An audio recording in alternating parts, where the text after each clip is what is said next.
ভাইরা, আল্লাহর হাবিবের উম্মতেরা ভালো করে লক্ষ্য করে শুনবেন, আমলে নিয়ত বাদান শুনতে হবে। হযরতে সালেহ আলাইহিস সালামের জামানায় বাদান আপনার 4 জন আল্লাহর ওলি ছিলেন। এই 4 জন যখন মারা গেলেন, ওই জামানার মানুষেরা বাদান ভালোভাবে বাদান নামাজ পড়ে না। মিস্টার ইবলিস মানুষ ধারণ করে এসে বলতেছে, তোমাদের ওলিরা 4 জন ওলি ছিল, তারা তো মারা গেছে, এখন তোমরা ওই রকম ইবাদত বন্দেগি কেন করো না? বলে হুজুর ইবাদত বন্দেগি এই জন্য করি না, কারণ হুজুররা নাই, আমাদের ইবাদতের মধ্যে তৃপ্তি পাই না। এখন যদি আল্লাহ যদি হযরত আবু বকর সিদ্দিক, নবীর সাহাবী আবু বকর সিদ্দিককে যদি ওঠার যদি আল্লাহ সুন্নাত দিত, আবু বকর সিদ্দিক যদি এই মাদ্রাসায় আসিয়া যদি ফজরের নামাজ পড়ে, তো এই ঘোষণা হইতো, আমার মনে হয় এই জায়গার লোক সকালবেলা আসতো না। জোরকান ঠিক কিনে? কারণ নবীর সাহাবী হযরত আবু বকর সিদ্দিক নামাজ পড়াবে, ইমামতি করবে, ওখানে মজাই লাগবে আর এক রকম। আমার এক বিশেষ হতে আছে শান্তি থানা অফিসে। দেন দেন দেন কই আপনি বসেন বসেন, না আমরা করেন, আপনি ওয়াজ করেন। আলহামদুলিল্লাহ। আমার ভাইরা, আমার কি জন্য বলতেছিলাম, আবু বকর সিদ্দিকের মতো মানুষ যদি বাজার আপনার ইমামতি যদি করে, বাজার নামাজে কেমন মজা হবে, কথা বুঝতেছেন না আপনার? ওরা তখন বললো, তাহলে একটা কাজ করে, মিস্টার ইবলিস পাম দিলেন, তোমাদের এই যে আপনাদের এই ওলি 4 জন আছে, ওলিদের তোমরা একটা মূর্তি বানাও। তখনও মূর্তি পুজো শুরু হয় নাই, মূর্তি পুজো ওখান থেকে বাদান উৎপত্তি হচ্ছে, কথা বুঝতেছেন না আমার ভাইরা? এইবার আপনার সুন্দর করে 4টে বাদান মূর্তি বানালেন, মূর্তি বানাইয়া আর মিস্টার ইবলিস মানুষ রূপ ধারণ করিয়া বলতেছে, তোমাদের যে পূর্বপুরুষ ছিল, এই পূর্বপুরুষ কিভাবে ইবাদত করতো তোমরা কিন্তু দেখো নাই, তোমরা জানো না। তোমরা এই পূর্বপুরুষকে তোমরা এরকম করে পায়ে হাত দিয়ে সালাম করো, ভক্তি শ্রদ্ধা করো। তখন থেকে বাদান মূর্তি পূজা বাদান শুরু হয়ে গেল। হযরত সালেহ আলাইহিস সালাম আসিয়া মান আমানা বিল্লাহর বাদান দাবাত দিতে বাদান লাগলেন, মান আমানা বিল্লাহ, আল্লাহর উপর ঈমান আনো। তারা বলল, আমাদের আল্লাহর উপরে ঈমান আনবো, তোমার আল্লাহর উপরে ঈমান আনবো। তোমার আল্লাহ কি কথা কয়, কথা বলে? এবার সালেহ আলাইহিস সালামের জামানা, ওই কওমিরা বলল, আমাদের মূর্তিরে কথা বলে, আর আপনার আল্লাহ কি কথা কয়? এবারও বলল, হ্যাঁ আমার আল্লাহ কথা কয়। চ্যালেঞ্জ হয়ে গেল, তোমার মূর্তি যদি কথা বলে, আমাদের মূর্তি যদি তোমাদের সাথে কথা বলে, তাহলে তুমি ইসলাম ধর্ম ছাড়িয়া দিবে, আর আমাদের দলে তোমরা ভর্তি হয়ে যাইবে। আর সালেহ আলাইহিস সালাম বলল, আল্লাহ যদি কথা বলে, মূর্তি যদি কথা না কয়, তাহলে আমাদের কলমা পড়ে মুসলমান হইতে হবে। এই কথা বাজান আপনার স্বাক্ষর হয়ে গেল, চুক্তি হয়ে গেল। এবার মূর্তির কাছে যাইয়া আবার আপনার ওই লোকেরা, সালেহ আলাইহিস সালামের জামানার মানুষেরা মূর্তির কাছে যা বলতেছে, মঙ্গলকালী, ভদ্রকালী, সুদত্তকালী, অং অং শান্তি, গং গং শান্তি, রামরাবয়ং শান্তি, অং শান্তি, অং ফরফরায়ং। আর মূর্তি কিছুই কানে এইরকম ছায়া থাকে, কথা কয় না রে। আমার বাড়ির পূর্ব পশ্চিম পাশে জানলা খুললেই মূর্তি, আর পশ্চিম পাশে আর পূর্ব পাশে 3 বাড়ি পরে মূর্তি। তা আমি জানলা খুলে দেখি যে ভগবানের বাইর করছে, বাই করে দিছে, ভগবান এইরকম করে দাঁড়া আছে, মানুষ যাচ্ছে, কিছুই বলতেছে না, খই ছিঁড়ে দিচ্ছে, ভগবান খালি চাই দেখতেছে। কথা বলছেন না আমার? না না, ওনার কি কোনো ক্ষমতা আছে? যতক্ষণ ক্ষমতা আছে, ক্ষমতা নাই। আমার ভাইয়ের, আমার মুসলমান ভাইয়ের, আল্লাহর হাবিবের উম্মতেরা ভালো করে লক্ষ্য করে শুনুন। এবার সালেহ আলাইহিস সালামের মানুষেরা ওই জায়গায় যায় মূর্তির সাথে কথা বলতে চাইলেন, মূর্তি কিন্তু বাদান কথা বললেন না। কথা কি বুঝতেছেন? এদিক তাকান, চেহারা কি একবার খারাপ নাকি? অতিথি আসছে, অন্যরা তো আসবেই। মারহাবাটা জোরে কর। কি যেন বলতেছিলাম? না না, সালেহ আলাইহিস সালাম, মারহাবাটা জোরে কর। মূর্তি কথা কয় না। সালেহ আলাইহিস সালাম বলল, যে মূর্তি তোমাদের সাথে কথা বলবে, সে মূর্তি তো কথা কয় না, এই মূর্তি তো এইভাবে থাকে। কথা বুঝতেছেন না? আপনি মূর্তির কাছে দই দিবেন, মূর্তি খালি দৌড় দিকে চায়াই থাকবে। কি ধৈর্য! খায়ও না, চোখও টিপবে না, খালি এরকম করে চাওয়া থাকে। কথা কন। দেখবেন বিজাতি মাসি আসিয়া আপনার ও যে দই দেয় খই দেয় খায় না, মাছি কোন থেকে যেন মোটা একটা কালা মাছি, মাথা মোটা, ভ করে চলে আসে, ভট করে আসিয়া ওর দই মধ্যে বাদান মাথা দুটো দিয়ে দই খায় আর পাশা টিপ পাড়ায়। তা ভগবান আমি তো দই খাচ্ছি, পারলি তুই ঠেকা। ওই ভগবানকে ঠেকানোর ক্ষমতা আছে? ভগবান দুরু কয় না, হ্যাও কয় না, খালি চা থেকে দেহে যে দেহি তুই কি রকম খাস। খানা পিনে করিয়ে পেট টেট ভরিয়ে ওই মাছিটা করে কি, ভন করে চলে যা, তোর দই খেলাম তুই কিছুই করতে পারলি না। না, ওই ভগবান কি করবি? যার রুহু নাই, যার জান নাই, তার ভিতরে আছে কয়েকটা খেয়াল অথবা দু চারটে বাস। কথা কন না, এই বাধার কথা তো আমি কব, আপনি করলে তো শুনবে না পাবলিক। আমার ভাইয়ের আমার ভালো করে লক্ষ্য করে শুনুন। ও বাবা, মূর্তি যখন বাদার কথা কয় না, খালি এক দিয়ে চা থাকে। সালে আল্লাহি সাল্লামের দিকে সবার দিকে চা আছে এইরকম করিয়া। সালে আলাইহি সাল্লাম বললো তোমরা কিন্তু পারলে না। এবার সালে আলাইহি সাল্লাম বললো এখন আমার আল্লাহ কথা বলবে। এবার সালে আলাইহি সাল্লাম দোয়া করছে, অমনি আমার আল্লাহ কথা বলতেছে। সালে আলাইহি সাল্লামও শুনছে, তারাও শুনলো, তারা বলতেছে হে তোমার আল্লাহ কথা বলে। তাহলে আমার আল্লাহ যখন কথা বলেছে, মান আমানা বিল্লাহ, আল্লাহর উপরে তোমরা ঈমান আনো। তারা বলল না না, তোমার আল্লাহর উপরে আমরা ঈমান আনবো না, তবে ঈমান আনতে পারি একটা শর্তে। বলে কি শর্তে? ওই যে বিশাল একটা পাহাড় দেখা যাচ্ছে, পাহাড়ের ভিতরে থেকে একটা গাবি উট, একটা মহিলা উট তুমি বের করে দাও। যখন সালে আলাইহি সাল্লাম দোয়া করবে, বলে না, ওই পাহাড়ের মধ্যে এক উট ঢুকে থাকতে পারে। কথা কি বুঝতেছেন? না না, ওই পাহাড়ের ভিতরে থেকে না, ওই যে একটা পাথর দেখা যাচ্ছে, ওই পাথরের মধ্যে থেকে তোমার আল্লাহ যদি এতই পারে, একটা মহিলা উটটা যেন বের হয়ে আসে। আল্লাহর কাছে দোয়া করো। সালে আলাইহিস সালাম দোয়া করবে। আর একজন বলে না, এটা মানি না, ওই পাথরের মধ্যে উটনি থাকতেও পারে। আমরা একটা পাথর আনবো, পরীক্ষা করবো। একটা পাথর আনিয়ে বাদান খানিকখানি উত্তর দিকে গড়া নিয়ে গেল, আবার পূর্ব দিকে গড়া আনলো, পশ্চিম দিকে গড়া নিয়ে গেল, আবার দক্ষিণ দিকে বাদান গড়া নিয়ে দেখে এই পাথরের ভিতরে কোনো জিনিস ঢোকা বাদান সম্ভব না। এবার সালে আলাইহিস সাল্লামকে বলল, এই যে পাথর আমরা পরীক্ষা নিরীক্ষা করে দিছি, এই পাথরের মধ্যে আরেকটা নিয়েছো বাপ, আরেকটা নিয়েছো। খুব মনে খারাপ লাগতেছে তাই না? এই সালে আলাইহিস সাল্লাম আপনারা শুনছেন তাই না? শুনছেন? বাহ, তাহলে থাক। বাস্তবে শোনো নাই কে? তাহলে স্বপ্নে শুনছেন? স্বপ্নে তো মানুষ মুইতেও ভালো হয়। আমার ভাইরা, আমার সালে আলাইহিস সালামকে বললেন, এই যে পাথরটা বড় আনলাম পরীক্ষা নিরীক্ষা করতে, এর মধ্যে থেকে দেখো তো একটা উটনি বাদান বের হয় কিনা। এবার সালে আলাইহিস সালাম আল্লাহর কাছে হাত তুললো, আল্লাহ এরা কলমা পড়ে মুসলমান হবে, এই পাথরের মধ্যে থেকে যেন একটা মহিলা উটনি বের হয়। এবার দেখা যাচ্ছে অটোমেটিক ভাবে বাদান পাথরটা বাদান বড় হয়ে যাচ্ছে, পাথরের পেটটা বাদান মোটা হয়ে গেল, পাথরের মুখটা বাদান দরজার মতো খুলে গেল। আপনার ওই পাথরের ভিতর থেকে একটা মহিলা উট আস্তে আস্তে হেঁটে হেঁটে বাদান বের হচ্ছে। চিল্লে বলুন সুবহানাল্লাহ। ওরা ইহুদিরা ছায়া ছায়া দেখলেন আপনার একটা উটনি পাথরের মধ্যে থেকে বাদান বের হয়ে আসলেন। তারা বললেন, উটনি যদি বের হইতে পারে তাহলে তুমি একটা কাজ করো, এই উটনির ভিতর থেকে দুধ বের করো। সালে আলাইহিস সাল্লাম বলল, কোনোদিন বরণ যায় নাই, গাবিনো হয় না, গাভীর যদি না হয় তার তো বাচ্চা হবে না। আবার এবার ওই লোকেরা বলল, পাথরের মধ্যে থেকে আল্লাহ যদি উটনি বের করে দিতে পারে তাহলে যাই বাচ্চা দেয় নাই তার কেন দুধ হবে না?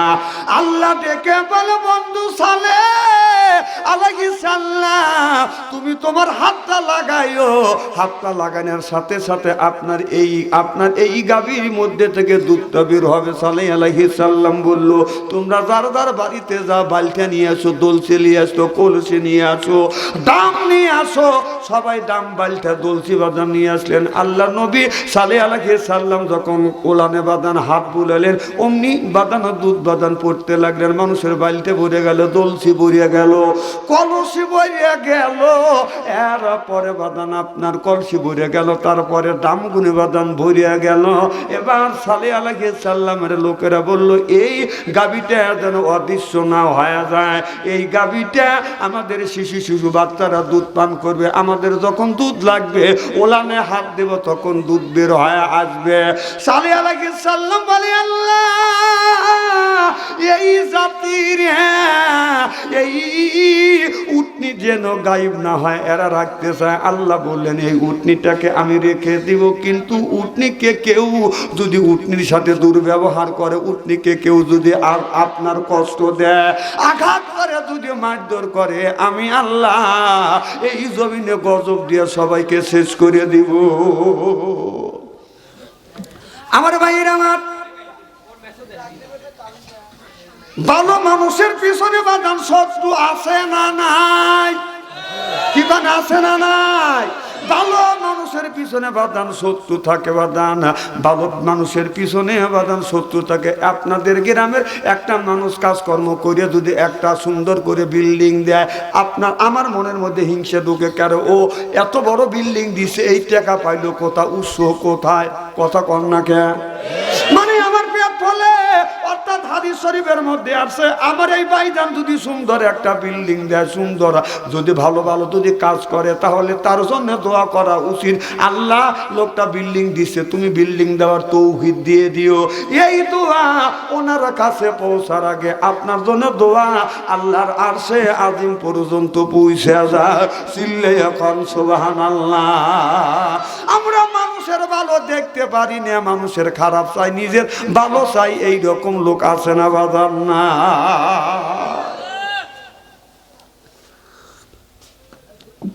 ওই জামানার মধ্যে একজন দূর চরিত্র মহিলা ছিলেন। এই মহিলার সাথে বাদান সব মানুষ বাদান খারাপ কাজ করতেন। আমাদের দেশে বাদান খারাপ মানুষ আছে না নাই? মহিলাও খারাপ আছে বাদান, পুরুষও খারাপ আছে। এই গ্রামের মধ্যে একটা মহিলা যদি বাদান দূর চরিত্র হয়, একটা দূর চরিত্র মহিলা যদি আপনার একটা গ্রামের মধ্যে থাকে, 50টা যুবককে বাদান নষ্ট করবার জন্য একটা মহিলাই বাদান যথেষ্ট। কথা কন না খেয়ে? সন্তান জাতীয় যদি বাদান 2টা যুবক থাকে এই গ্রামের মধ্যে, 2টা যুবক গ্রামের মধ্যে তার সৃষ্টি করবার জন্য 2টাই যুবক বাদান যথেষ্ট। চিল্লে এখন ঠিক কিনে? আজকে এই যে আমাদের ছেলেদের হাতে, ছোট ছোট ছেলেদের হাতে বাদান টাচ মোবাইল, যাদের হাতে আছে বাদান টাচ ফোন, ভালো থাকে না ওদের মন। যেই যুবকের নাই অর্থ, প্রেমে হয়ে যায়, ওই যুবকটা বাদান ব্যর্থ। প্রেম করে খাইছে ছাকা, হয়ে গেছে বাদান বাঁকা, মন হয়েছে ফাঁকা, রাগ করে চলে যায় ঢাকা। যুবকেরা কয় ঠিক।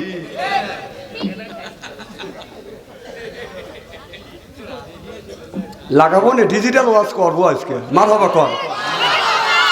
ছোটবেলা দেখছি, ছোটবেলা দেখছি, 20 বছর আগে দেখছি, রাস্তা দিয়ে যখন বাদান হাইটে গেছি বাদান, প্রত্যেকটা বাড়ির ভিতর থেকে বাদান কোরআন তেলাওয়াতের আওয়াজ শোনা গেছে। জোরকন ঠিক কিনা? ইয়াসিন ওয়াল কুরআনিল হাকিম ইন্নাকা লামিনাল মুরসালিন। ছোটবেলা দেখছি ভাইজান কোরআন শরীফের আওয়াজ শোনা গেছে না? রাস্তা দেখাইতে গেলি, ফজরের নামাজ পড়ে গেলি, অনেক বাড়ির থেকে কোরআন তেলাওয়াতের আওয়াজ শোনা গেছে। সুবহানাল্লাহ, একটু জোরে কর। এখন ফজরের নামাজ পড়িয়া রাস্তা দিয়ে হাইতে যাবেন, আপনি কোরআনের আওয়াজ শুনবেন না গানের আওয়াজ? তুই তো আজ ভুলেই গেছিস মল্লিকাদের নাম। বাহ বাহ বাহ বাহ, কথা বুঝতেছে না। আমি বলি তুই তো আজ ভুলেই গেছিস আল্লাহ নবীর নাম। নবী আমার মদিনাতে আসে শুয়ে কে করে তার কাম, হারমোনিয়াম আর বাজাস ইবলিস দিছে পাম, তুমি কইরো না পাম পাম, মোল্লাগারে বাইরে গেছে দাম, এখনো সময় আছে মুখে লাও আল্লাহ নবীর নাম রে, আল্লাহ নবীর নাম চিল্লে কন ঠিক কিনে। আসি কুকা বুল্লা গানো মাসি কুকা কান্দিও আর হামনে বুল্লা গানো আকে লুকা কান্দিও, আকে লুকা কান্দিও। আসি কুকা বুল্লা গানো মাসি কুকা কামনেহি আর হামনে বুল্লা গানো বুলবুলিকে পুষিও, বুলবুলিকে পুষিও। জোরে জোরে বলুন মারহাবা। ভাই আস্তে আস্তে উঠে চলে গেলাম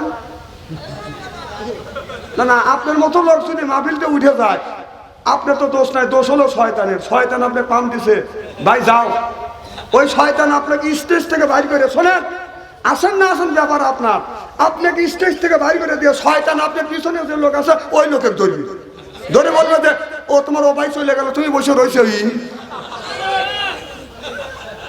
এখানে বসনি শয়তানের হাতে জিয়াদ করে বসতে হবে। কথা বলুন।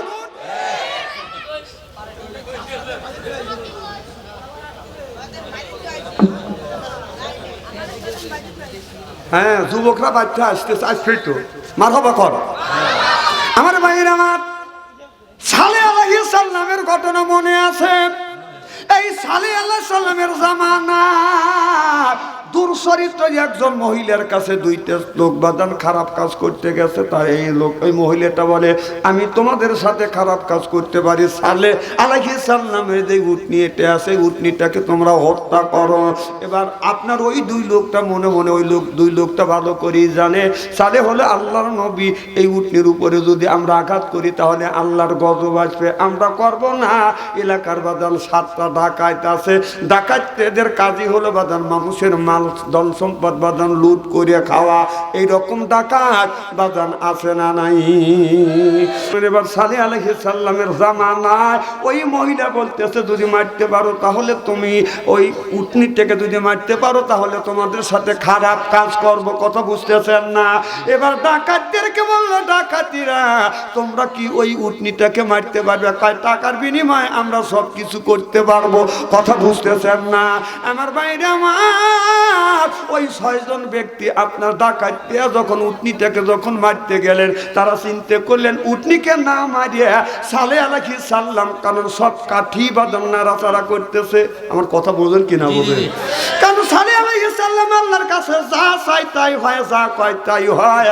সালেকে যদি আগে শেষ করে দিতে পারি আর ওই আল্লাহ আমাদের বিরোধিতা করতে পারবে না। আমাদের দেশে যেমন এসে গেছে বাদান আপনার বিএনপির নেতাদেরকে জামাতের নেতাদেরকে মারিতে পারলে জেলের মধ্যে ঢুকলে আর আমাকে এই ক্ষমতায় থেকে নামায় কে?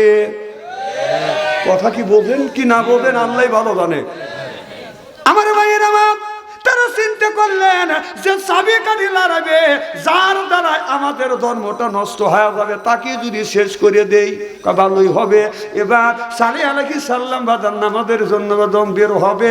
আপনারা 7টা ডাকাত বাদান আস্তে করে 7টা ডাকাত আস্তে করে বাদান গোপনে গোপনে বাদান পালা আছে। সালে আলাইহিস সালাম তো জানে না, তিনি তো গায়বী খবর জানে না। উনি কি গায়বী খবর জানে? আর আমাদের দেশের অলিরা পীর সাহেবরা গায়বী খবর জানে। তার কাজে হুজুর করে মক্কা করে কুত্তো ঢুকছে, কুত্তো খেদাচ্ছি। বাবা পীর সাহেব কোমনার এই কুত্তো ঠেকায়।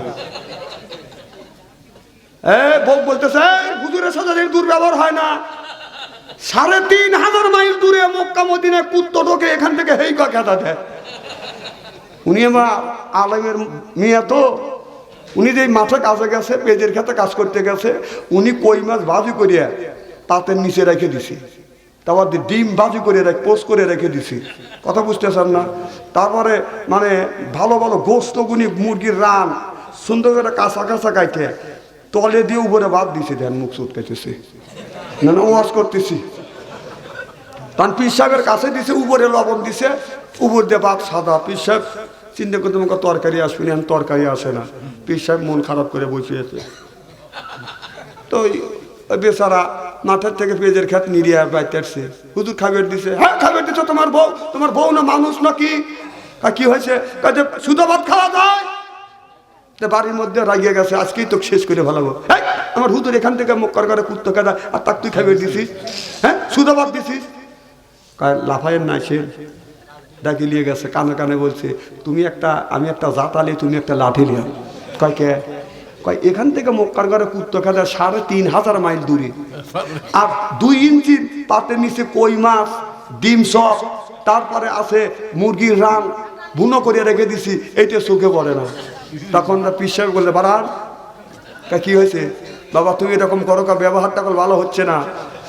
ব্যবহারে দেখলেন কি, এখান থেকে মক্কার ঘরে কুত্তা খেলার পাতের নিচে ভাত রয়েছে, কই মাছ রয়েছে, মুরগির ঠ্যাং রয়েছে, এটা সহে দেওয়া না। পীর সাহেব বাইরে তাড়াইছে। তো এইরকম বাংলাদেশে যদি চালাক মহিলা হয়, চালাক যদি পুরুষ হয়, তাহলে এই সমস্ত বন্ধ পীর গেলে জাটা দিয়ে বাড়িয়ে বাংলাদেশ থেকে তাড়াইবে। কথা কর না কে? এক একটা পীর খায়া খায়া পেটটা করছে কি, এত বড় পেট বানাইছে, গরু বর্গির গোরস্থান বানাইছে। হাসে আল্লাহ রসুল বলছে যে ৩ তরিকা খাবার খাইলে বুকের সাইতে পেট বড় হবে না। 1 ভাগ খাবার, 1 ভাগ খালি, 1 ভাগ পানি। 3 ভাগে খাবার করলে কোনোদিন পেট বুকের সাইতে পেট বড় হইতে পারে না। আর ওই পীর সাহেব সুন্নতের কথা বলে, ওই মানে না, ওর বুকের সাইতে পেট হয়ে গেছে এইরকম। মহিলা মানুষ দেখে লজ্জা পায়। কথা বল না কে? তাহলে বোঝা গেল ও বলে, ও মানে না না, তাতে বোঝা গেল ওনাদের উপরে মহব্বত আছে। ওরা বলে সুন্নত মানে। একটা পেটালা পীর সাহেব আমার কাছে 6 মাস দেন, ওর পেট যদি চাপাবে না পারতেছে, আপনি তো বার্মির জুতোর আমার গান দেন।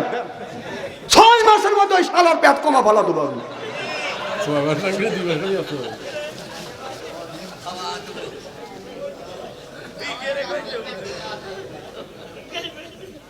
খুব কি খারাপ লাগতেছে নাকি? এই যে বললাম যে শালা তো ভালো কুটুম, বোর ভাই। কথা কর না কে? ও বোর ভাই না হলে কি এইরকম কথা বলতে পারে? কথা কর না কে? এই ওয়াজটা সব মৌলানা করতে চায় না, কারণ জানে যে এই ওয়াজ করলে জেল খাওয়া লাগবে, জরিমানা দেওয়া লাগবে, দাওয়া খাওয়া লাগবে। আমি এই ওয়াজটা জানি, জাকারিয়া নবীকে, আল্লাহ জাকারিয়া নবীকে ইহুদিরে দাওয়া ধরছে, জাকারিয়া নবী গাছের মধ্যে ঢুকছে, গাছ সহ জাকারিয়া নবীকে কেটে ফেলছে। এই ওয়াজ জানি। এই ওয়াজ করে মানুষকে আল্লাহর রাস্তায় আনা যাবে না, এটা অন্যায়, এটা করা যাবে না, এটা ন্যায়টা করতেই হবে। ন্যায়ের পক্ষে কথা বলতে গেলে জেল খাটা দরকার হলে জেল খাটবো, জরিমানা দেওয়ার দরকার হলে জরিমানা দেবো, প্রয়োজন হলে ফাঁসির মঞ্চে উঠবো। বাতিলের সাথে আপোষ না।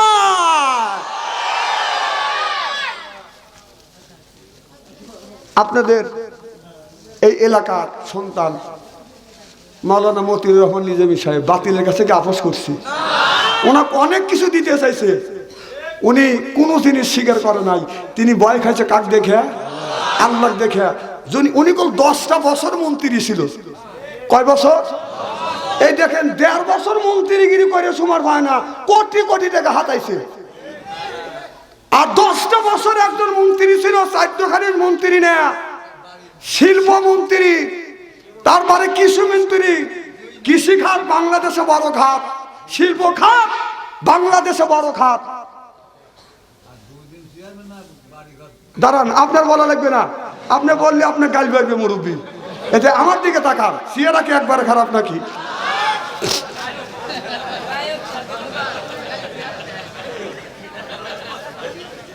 তিনি এমন একজন আল্লাহর ওলি ছিলেন, আমার কাছে সে আল্লাহর ওলি। মাথা বাইতে সরকার, এই হাসিনা সরকার ক্ষমতায় সে এক সম্পত্তি বাজপ্ত করবে, এসে দেখে যে বাজপ্ত করার দূরের কথা, বাপের 4 বিঘা জমি সম্পত্তি বাঁচিল, সব কবরস্থানে দিয়ে গেছে। তার বলতে কিছুই নেই, কে তাও তার ফাঁসি দিলে লজ্জাও করে না, কথাও কয় না।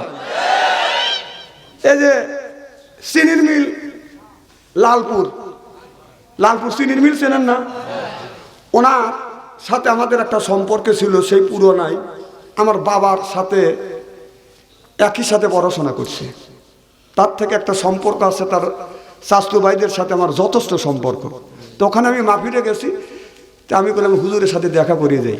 যেই গেছি আমাকে বলতেছে বাবা আসছে আইসো। ওনারা গেট করছে খাওয়াবে, তো হুজুর বললো বাবা যাও না, তুমি খানা পিনা করে মাহফিলে যাও না, তোমার মাহফিলে যাওয়া দেরি আছে। তা আমি গেলাম, তা আমাকে সহ ওনাকে খাইতে নিয়ে যাবে। তো বললো যে না বাবা আমার খাওয়া লাগবে না, বাবা তুমি আমার সাথে আসো, তোমরা আমাদের জন্য নষ্ট এত খাবার তৈরি করছো কেন? ড্রাইভারে বললো ভিতর থেকে মাসকলের ডাউল আর আলু ভর্তা দিয়ে ভাত আমরা দুজন খেলাম। হ্যাঁ সোবানাল্লাহ বাড়ির কলি হবিনি, একজন সোবানাল্লাহ কথা খাইবে চাইতেছে। আর ও যে বনমন্ত্রী আসলে এক শালা, সে আগে বলেছে ও খাবার সময় কত প্রকারের খাদ্য মানুষকে দেখাইছে। তা তুইও মন্ত্রী আসেনি, আর এও মন্ত্রী আসলে তুই তো এক পাদের মন্ত্রী বন খাচ্ছিস। আপনারা জানেন না তো ওই খবর রাখেন না, আমরা মোল্লারা সব খবর রাখি। কারণ কোরআনের মধ্যে ইয়াসিনের সূরা ইয়াসিনের মধ্যে আল্লাহ কি বলতেছে, আজকে ওয়াজ করতে একটু দেরি হবে, আপনারা আসান তো ইনশাল্লাহ। ইয়াসিন ওয়াল কুরআনিল হাকিম ইন্নাকা লামিনাল মুরসালিন।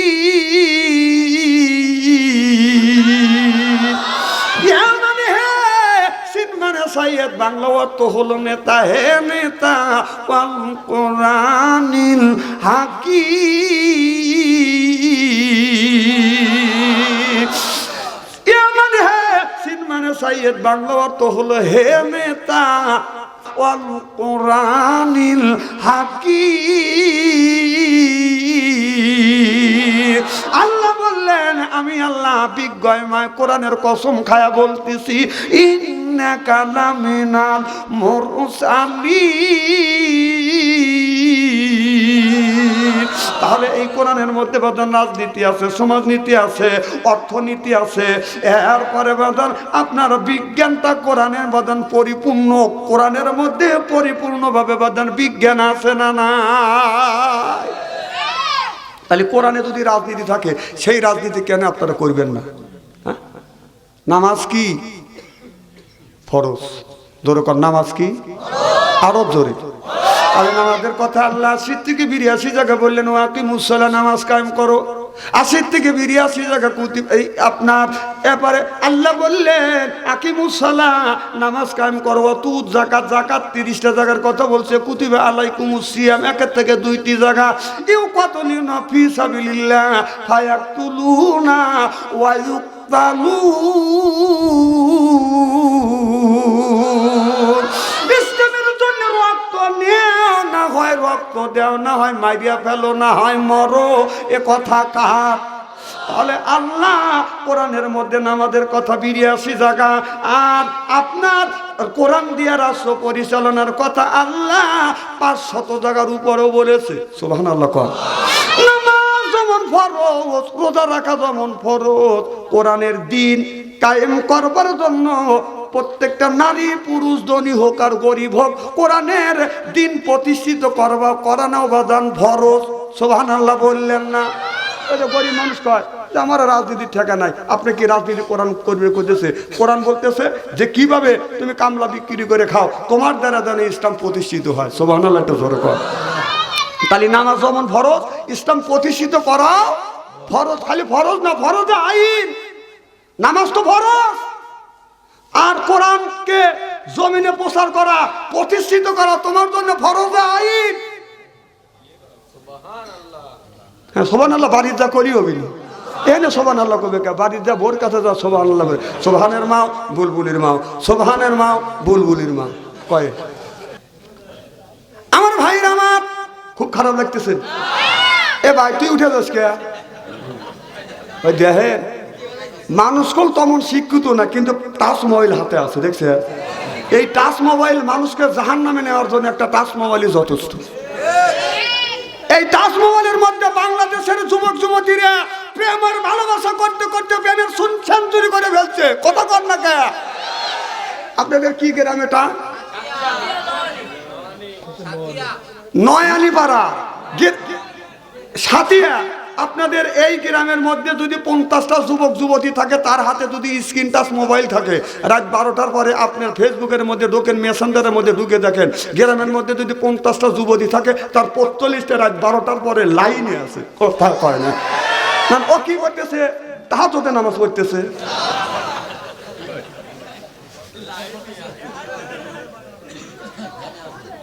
হাসেন না, কথাগুলি বোঝেন। বাপের হাতে টাচ মোবাইল, বোর হাতে টাচ মোবাইল, মেয়ের হাতে টাচ মোবাইল, ছেলের হাতে টাচ মোবাইল। মানুষ বাদী হয়ে কৈফত করে, অবজেকশন দেয় যে তোমার মেয়ে রাত 12টার পরে তোমার মেয়ে লাইনে পায় রাত 3টে পর্যন্ত। তখন বাপ সকালবেলা খেপে দামি এক বলতে, তোর মোবাইল দে। তা কি করবে? তুই রাত 12টার থেকে রাত 3টে পর্যন্ত লাইনে থাকিস, মোবাইল দে। তার মেয়ে বলতেছে যে আমি রাত 3টে পর্যন্ত লাইনে থাকি, তুমি বুড়ো মানুষ, আমি চ্যাংরা মানুষ লাইনে থাকি, তুমি বুড়ো মানুষ রাত 5টা পর্যন্ত লাইনে থাকো, তোর মোবাইলে পালা। হাসেন হাসেন, আপনি কেমন বাবা? আপনি নামাজ পড়তে যান, আপনার ছেলেকে নামাজে আপনি নেন না, কেমন বাবা? একজনের 3টে বেটা। আমি বললাম আপনি মসজিদে যান, আপনার বেটারা নামাজে যায় না। কারণ হুজুর ছেলেরা বড় হয়েছে, কথা শোনে না। আমি বললাম এখন কথা শোনে না, ছেলের বয়স যখন 6 বছর কেন মসজিদে নিলেন না? ছেলের বয়স যখন 7 বছর তখন কেন মসজিদে নিলেন না? ছেলের বয়স যখন 10 বছর কেন আপনি আপনার বাদ বন্ধ করে দিলেন না? তাকে জেলের মধ্যে ঢুকালেন না? এখনো ছেলে কথা শোনে না, তখন কি তুমি চলকেট চুষছে? হ্যাঁ, তখন চলকেট খাইছে? না, আপনি মানুষ না জানোয়ার? আপনার ছেলের সামনে বসে মোবাইল টোকার, হ্যাঁ? আপনি মরা লাগবে না? আপনি মানুষ নাকি?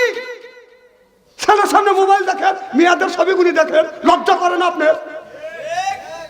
আপনি বাবা নামে কলঙ্ক। এখন তো ঠিক কবে?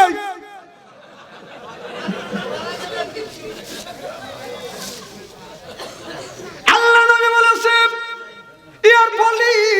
বিদ্যা উঠে যাবে, এক শুরু জাহিলিতে বসিত হবে। সেই অবস্থা কিন্তু বাংলাদেশে বদন হয়ে গেছে। এমন বাবা আছে, ছেলের সামনে বাবা সিগারেট খায়। আপনি বাবা নাকি? হ্যাঁ, আপনার ছেলের সামনে সিগারেট খান, আপনি একটুকু লজ্জা করে না? আপনার বয়স 60 বছর হয়ে গেছে, এখনই এখন হুঁশ পারেনি। হ্যাঁ, আপনি কি মরার চিন্তা করেন না? আপনি কি মরতে হবে না? কবরে যাইতে হবে না?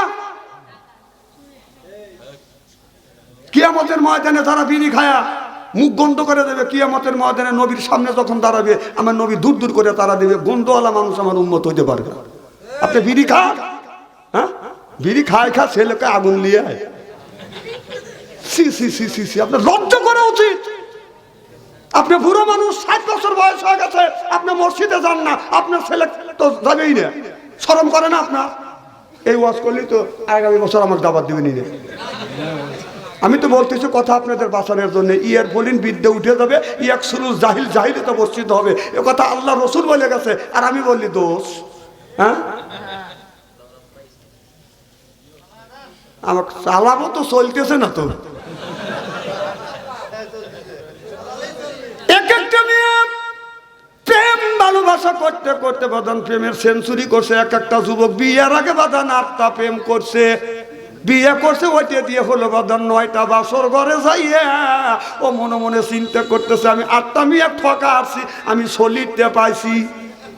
বাসর ঘরে যাইয়া কেউ যদি 4টা জায়গা চুমা দেয়, কুব্বালাতি খাতনি, কুব্বালাদি ইয়েদি, কুব্বালাদি রেজবি, কুব্বালাদি আয়না আইনি, 4টা বিবির 4 অঙ্গে চুমা দিয়ে যদি 2 রাকাত নামাজ পড়িয়ে আল্লাহর কাছে হাত তুলে যদি মোনাজাত করে, আল্লাহ খুশি হইয়া স্বামী স্ত্রী জীবনের শুরু থেকে বাসর ঘরে রাত পর্যন্ত যত কবিরে গুনাহ করছে, আপনার সগীরে গুনাহ করছে, সব গুনাহ আল্লাহ মাফ করে দিবে।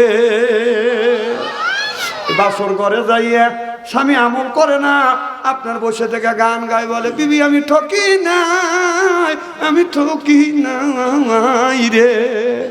বউ কয় তোমার আমার বাসর ঘর, আজকে আমল করবো আর তুমি গান গাইতেছ।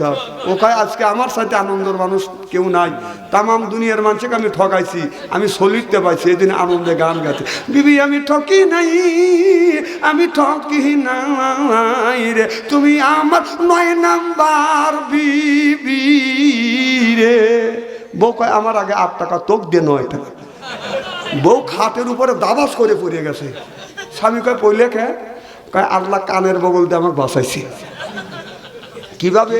তখন বউ বলতেছে, স্বামী আমি ঠকি নাই, আমি ঠকি নাই রে, তুমি আমার 10 নাম্বার স্বামী রে। কয় আমার আগে 9 টাকা, তোক দিয়ে 10টা। এ যুবক এদিক তাকা, এ যুবক তুমি যদি একটা মেয়েকে ঠকাও, আল্লাহ বলছে আল খবিসাতু লিল খবিসা ওয়াল খবিসুনা লিল খবিসা। খবিস মার্কা ছেলের ভাগ্যে খবিস মার্কা বউ মিলবে, আর খবিস মার্কা বউর ভাগ্যে খবিস মার্কা ছেলে মিলবে। এ কথা কার? আল্লাহ 1450 বছর আগে বলে গেছে, আর আমি বললি আমার দোষ না? আমি কি কোরআনের বাইরে কথা বলতেছি নাকি? কোরআন হাদিসে বর্তমান মিলিয়ে দিচ্ছি। খবিস মার্কা ছেলে, খবিস মার্কা বউ। কথা কন, এখন তো ঠিক কবিনি।